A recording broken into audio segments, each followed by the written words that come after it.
Hello, knowledge enthusiasts. Welcome to our channel. Have you ever wondered what it was like when two superpowers armed with nuclear weapons stood toe-to-toe, ready to engage in a war that could end civilization as we know it? The year was 1945. The world had just witnessed the end of the Second World War, and from the ashes rose two superpowers, the United States and the Soviet Union. The United States, a beacon of democracy and capitalism, stood in stark contrast to the Soviet Union, a regime advocating for communism. Their ideological differences were not just about governance, but rather a vision of how the world should be. The United States believed in free markets and individual liberty. On the other hand, the Soviet Union stood for state control of the economy and equality among its citizens. These opposing philosophies created an era of global tension and fear, where each side was ready to defend its way of life. This was the beginning of a new era, where the world was divided into two distinct ideological camps, marking the start of the Cold War. As the Cold War progressed, the world was held in suspense, watching as these two giants clashed on the global stage.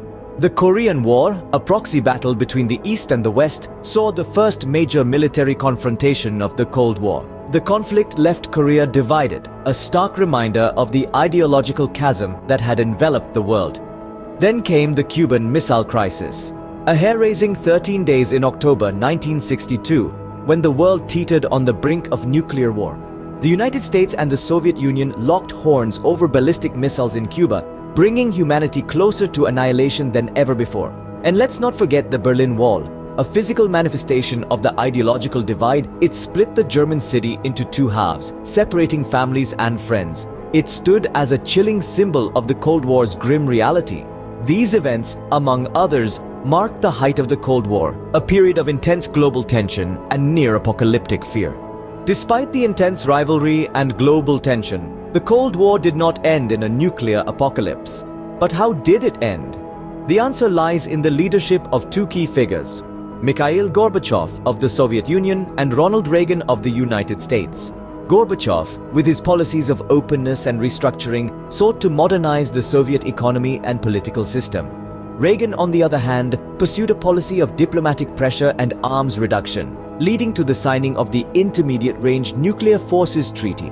The fall of the Berlin Wall in November of 1989, a symbol of division for nearly 3 decades, marked a significant turning point. This was followed by the dissolution of the USSR in December of '91, signaling the end of the Cold War era. And thus, the Cold War ended not with a bang but with a whimper, leaving a world forever changed by its impact.